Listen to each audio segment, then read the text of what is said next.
بسم الله الرحمن الرحيم. أعوذ بالله من الشيطان الرجيم. بسم الله الرحمن الرحيم.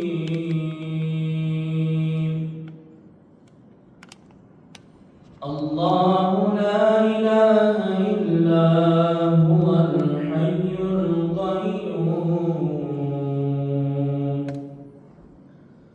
لا تأخذه سنة ولا نوم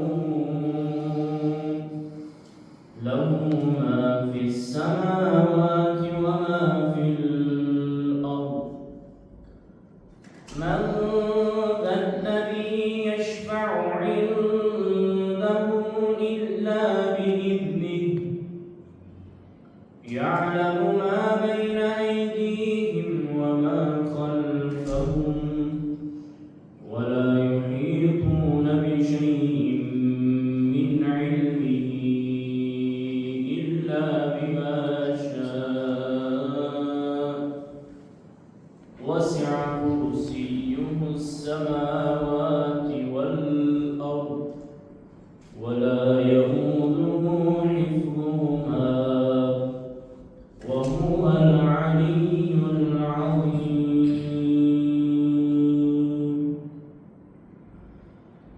أعوذ بالله من الشيطان الرجيم. بسم الله الرحمن الرحيم.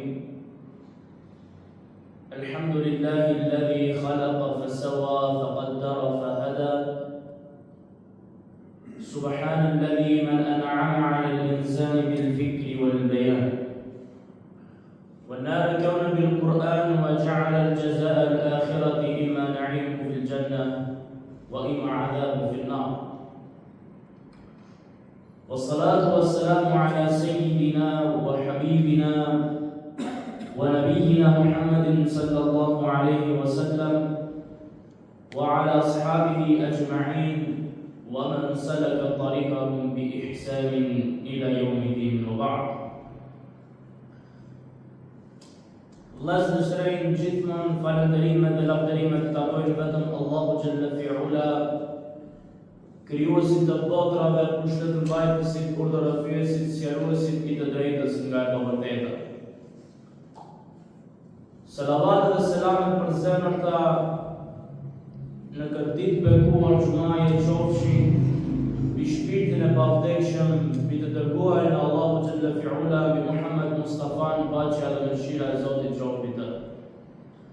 Paqja dhe mëshira e Zotit qoftë mbi familjen e tij të pastër, mbi shokët e tij të sinqertë dhe besnik, dhe mbi gjithë ata të cilët e kanë ndjekur, e ndjekin dhe do ta ndjekin rrugën e tij deri në yawmul qiyamah. Vëllezër të dashur, në këtë ditë xumaje do shpjegojmë një ndër temat më të rëndësishme në Islam. Një ndër temat që besimtari musliman duhet të kuptojë se nuk është sot musliman, por ka qenë. Do të flasim pak për atë çka ne ndjekim për mëdhet. A duhet besimtari musliman të ndjekë një mëdhet? Kush është qëllimi kryesor i ndjekjes së një mëdhebi? Kush janë shumica e botës islame? A janë mëdhebistët apo a janë mëdhebistët? E kështu me radhë. Është realitet, është e vërtetë se jo të gjithë njerëzit janë në një nivel të diturisë. Dikush është më i ditur, dikush është më pak i ditur. Dhe këto të cilët janë më pak të ditur, obligohen që të shkojnë të pyesin ata të cilët dinë për ndonjë çështje, për ndonjë problem që ato e hasin në besimin e tyre. Sepse kjo është vetë garant nga ana Allahu Gjelle Fi'ula. Ai ka thënë në Kur'an: "Fas'alu ahla dhikri in kuntum la ta'lamun." Pyetni thot ata të cilët dinë, nëse ju nuk e dini, sepse mbi çdo të ditur ka edhe të ditur për Kur'an. E ku ne si besimtar musliman do ta kuptojmë këtë rregull, atëherë neve nuk do të pyesim çdo kënd rrugës. Nuk do të pyesim çdo person për fe, por do të pyesim njerëz të cilët dinë. Dhe do të ndjekim një mëdhëp, do të ndjekim një shkollë juridike, pra do të ndjekim mëdhëpin. Dhe kur ne si besimtarë musliman të kuptojmë këtë sen, atëherë nuk do të ndjekim një person i cili ka lexuar 2 fleta, i cili ka lexuar 2 hadithe të pejgamberit sallallahu alaihi wasallam dhe pretendon thotë se unë di. Dhe është absurde kur dikush thotë neve do të ndjekim Kur'anin dhe Sunetin pa me ndjek mëdhëpin. Valë, si ka mundësi një besimtar musliman ummi, një i paditur që nuk di as elifi e fes, thot neve si besimtar do të ndjekim Kur'anin e Sunetit dhe do t'i lëm, do të thënë fjalët e dietarëve. Si ka mundësi? Dhe ato të cilët thonë për shembull se neve do të ndjekim Kur'anin dhe Sunetin, ne mund të themi se edhe neve ndjekim Kur'anin dhe Sunetin. Edhe ne ndjekim dietarët cilët kanë ndjekur Kur'anin dhe Sunetin, fjalën e Allahut dhe fjalën e pejgamberit. Edhe neve nuk mund ta kuptojmë këtë Kur'an pa më lart, ose nuk mund ta kuptojmë hadithin e pejgamberit sallallahu alaihi wasallam pa më u bazuar në argumente apo në fjalët e dietarëve. Një person i cili mendon se di, kur ai nuk din asgjë dhe mendon se mund t'i vë një vul çdo çështje të këtij islami, të kësaj feje ka ashtë të bukur, ku dihet se dietarët më me famë botërore, që gjatë gjithë jetës së tyre e kanë kaluar në ilm, e kanë kaluar në shkencë, dhe përsëri nuk ka arritur t'i vendosë vul një meselë të saktë. Dhe kanë vetur temë diskutimi për 1400 vjet. E çfarë mund të thuhet për këtë person i cili ka lexuar 2 hadithe, ka mësuar përmend 2 hadithe dhe mendon se mund t'i japë, do të thonë përgjigje kësaj çështje për kësaj mesele. Tash e kuptojmë besimtar musliman se kush është qëllimi kryesor i ndjekjes së një mezhebi. Kush është qëllimi kryesor? Si kundërpërgjigje ndaj atyre të cilët na thonë se neve do të ndjekim Kur'anin dhe Sunetin dhe nuk do të ndjekim fjalët e dietarëve, ne lirish mund të themi kështu. Neve imitimin që ka bëjmë me dheheve është njëjtë që i bëjmë imitim Muhamedi sallallahu alaihi wasallam. Pra ndjekja e dheheve është e njëjta me ndjekjen e Muhamedit sallallahu alaihi wasallam. Pse vëllezër? Sepse ne nuk e ndjekim Muhamedit sallallahu alaihi wasallam për shkak të personalitetit të tij, për shkak fizikut të tij si njeri. Neve nuk e ndjekim Muhamedit sallallahu alaihi wasallam kështu. Ne ndjekim Muhamedit sallallahu alaihi wasallam për shkak se ai është bardhë si fjalët e Allahut, është përcjellës si fjalës së Allahut xhallahu fi'ula. Dhe neve nuk e ndjekim Abu Hanife, nuk e ndjekim Maliku, nuk e ndjekim Shafiun, nuk e ndjekim Hanbelin për shkak personaliteteve të tyre. Por i ndjekim ato në bazë që ato thirrin. Dhe këto ka të dietarë të mëdhenj thirrin në Kur'an dhe Sunet, nuk thirrin në xhamet. E nëse ne lejmë këto mëdhëbe, çfarë do të ndodhë? Nëse ne nuk i ndjekim këto mëdhëbe në shoqërinë tonë, në vendet tona, çfarë do të ndodhë me ne? Është e njëjta vëllezër sikur inxhinierët të mos bazoheshin në planin arkitektit. Çfarë do të ndodhte me një shtëpi e ndërtuar, do të rënohej. Është e njëjta sikur se pacienti mos të bazoheshin në barna që ka jep mjeku. Kjo është esenca e mëdhëbit. Mëdhëbi çon të ndjekish një rrugë kryesore që të arrin deri tek pejgamberi sallallahu alaihi wasallam. Po ashtu është e njëjta gjë, nëse një person për shembull thotë, unë nuk di asnjë, por e ndjek Kur'anin dhe Sunetin, nuk i ndjek fjalët e pejgamberit, është e njëjtë sikur se pacienti do të thonë të pi barna pa udhëzimin e mjekut. Çfarë do të ndodhë? Do të sëmurësh të mëron. Edhe në qoftë se ne pretendojmë se i ndjekim këto mëdhëbe dhe nuk i ndjekim ato, Do më thonë, jemi pak se kun dy anshë, do më thonë, me dojmë se i ndjekim, por nuk i ndjekim, atëherë do të rënohesh të feja jo. Allahu që në fjolla është me mëshirën e vetë i ka caktuar këto 4 vëzhgë. Allahu ka dashur këto 4 vëzhgë të jenë besimtarë, që besimtarët anë kanë botës të ndjekin ato, të ndjekin një rrugë për tyre. E kjo derë me themit, është derë i ijtihadi. Fjala ijtihad do të thotë kur personi për X mesele të caktuara nxjerr argumente. A është kjo e ndaluar, a është kjo e lejuar? A është halal apo është haram? Këtë nuk mund ta bëjë çdo kush. Vetëm atij i cili e ka dhënë gjithë jetën e vet në dije. Gjithë jetën e vet e ka dhënë Kur'an dhe Sunet.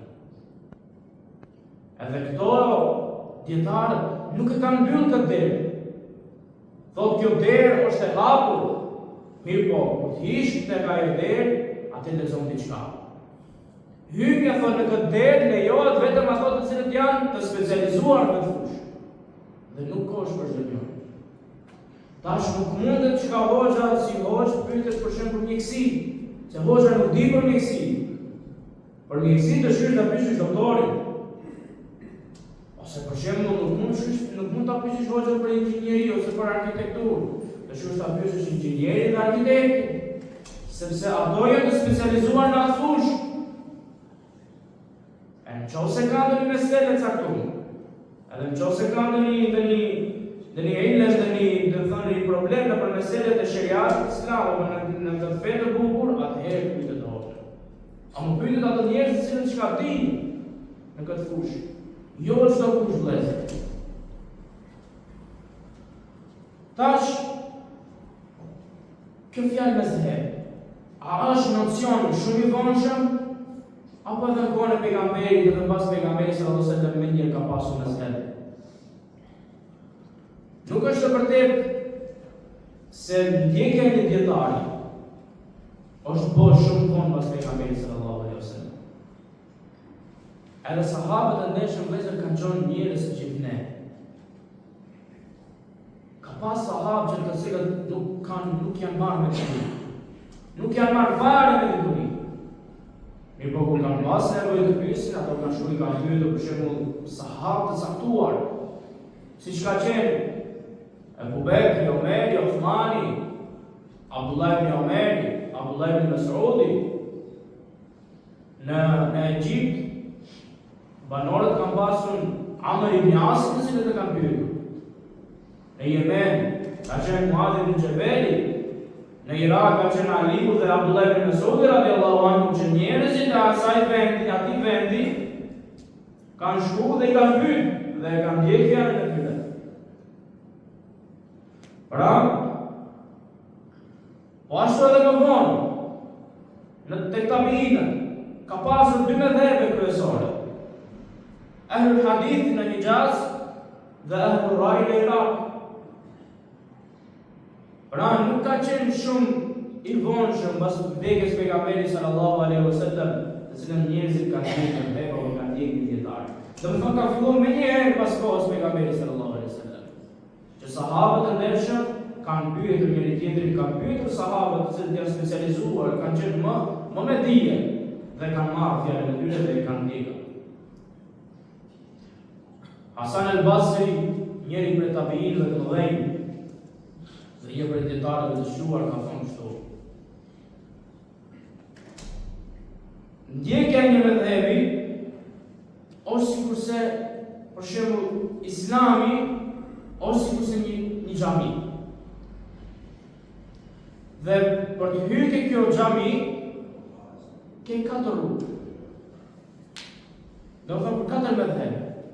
Cilin do të zgjedhësh për këtyre 4 mëdhëbeve do të hysh në xhami.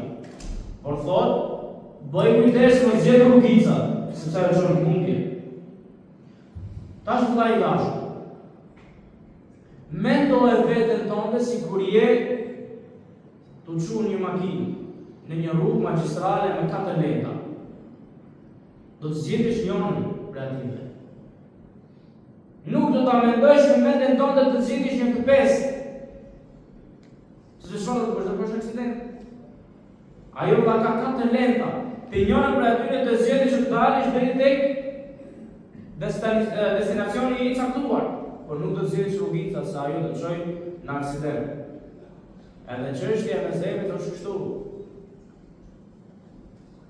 Pra i Hasan al-Basri si tha, mezhebi Islami, ose kurse një xhami. Katër mezhebet e tyre thotë janë katër rrugë që çojnë në xhami. Në cilën thotë rrugë ta zgjedhësh do të hysh në xhami. Por thotë, boj kujdes thotë. Mos zgjidh rrugica, sepse ato thotë çojnë në humbje. Ato thotë të çojnë në humbje. E kush është shumica? A janë ato që kanë ndjekin me dheb, apo ato që kanë nuk ndjekin me dheb? Kush janë shumica vëllezër? Jo me dhebistët, ato që kanë nuk ndjekin me dheb, pra, bëjnë çdo kritik. Se Ebu Hanifja me dhebi Ebu Hanifes, do të thonë ndërtohet me raj, ndërtohet me logjik, ne nuk ndërtohet me hadith. Dhe mendoj se Ebu Hanife nuk është një dietar i shuar e kështu me radhë, nuk është i fortë në hadith e kështu me radhë. Si mund thuhet vallë për një dietar që në çdo fush ka lënë gjuhë të vetë. Në çdo fush të shkencës islame, ai i bekuar domethënë ka lidh, do të thonë ka lënë gjuhë të veta.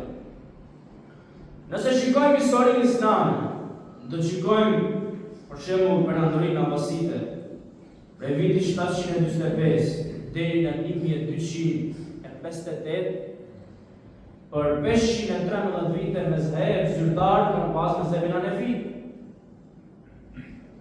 Për 513 vite Perandoria Abbasite ka pas si mezheb zyrtar mezhebin Hanefi. Perandoria Osmane në vitin 1299 deri në vitin 1924, për 625 vjet mezheb zyrtar ato kanë pas në kohë, mezhebin Hanefi. Fatimitët kanë pasur mezheb zyrtar, mezhebin Hanefi. Salahuddin Ejubi, kush liroi Egjiptin tha edhe në këtë vend do të praktikohet mezhebi Hanefi, si mezheb zyrtar do të vendosë mezhebi Hanefi. Edhe pse ai ka qenë vetë Shafi në mezheb. Domethënë se në Egjipt dhe në Sham, pra në Sirinë e sotme do të praktikohet mezhebi Hanefi.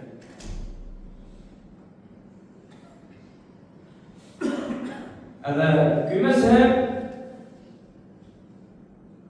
janë shumica. Është shumica e botës islame.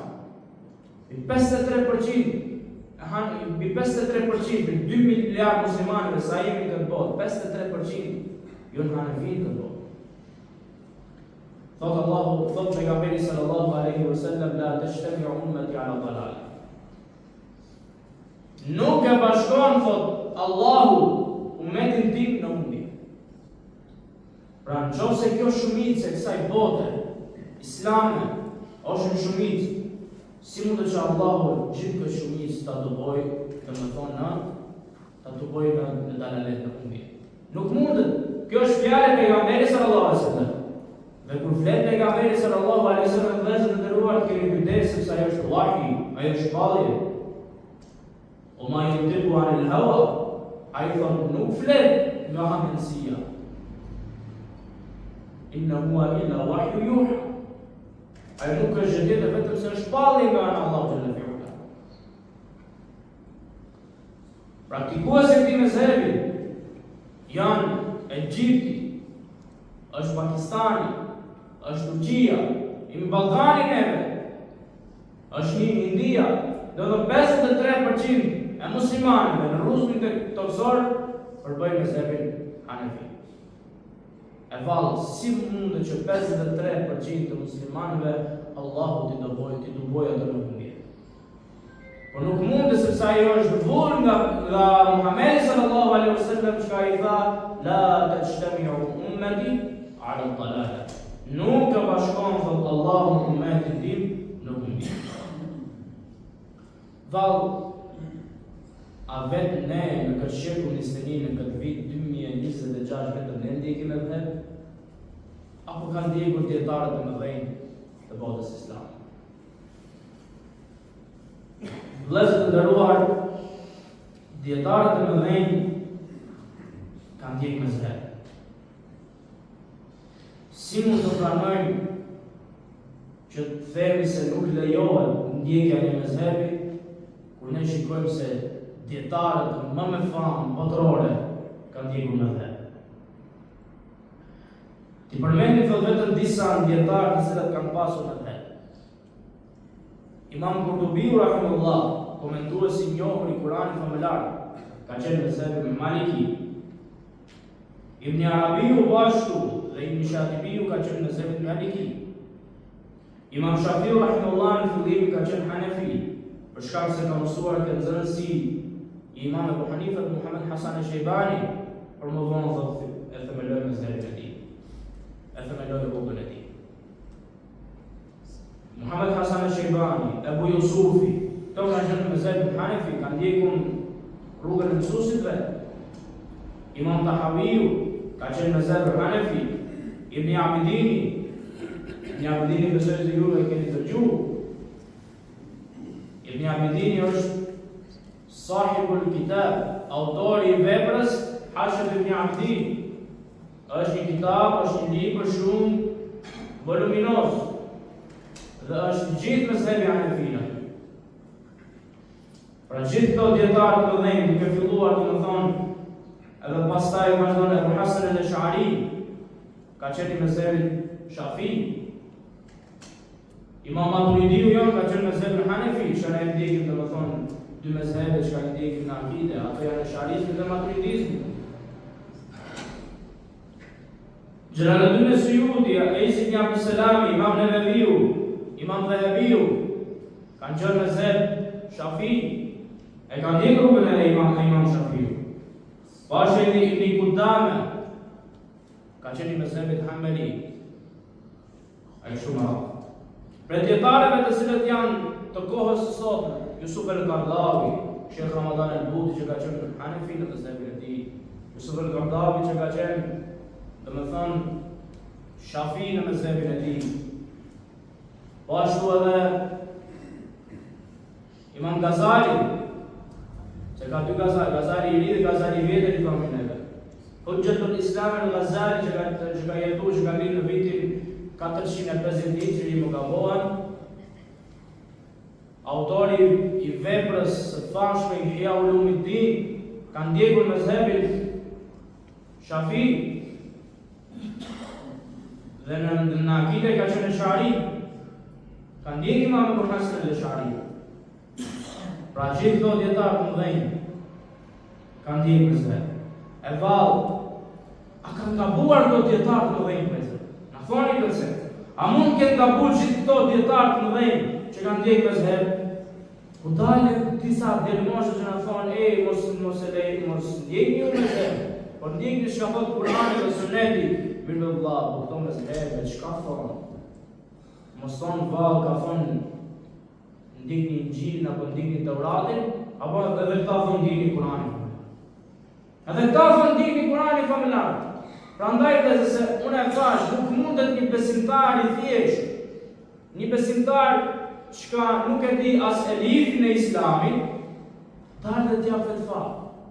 Dalë aty në TikTok, ose dalë në YouTube, dalë në Facebook, shkruhe hadithin, kanë thonë kështu, kanë thonë kështu, edhe piki, bu meselej, prapës. Që 1400 vjetë, ka një meselë, për shembull ka qenë temë diskutimi dhe nuk ka pas një përfundim caktuar.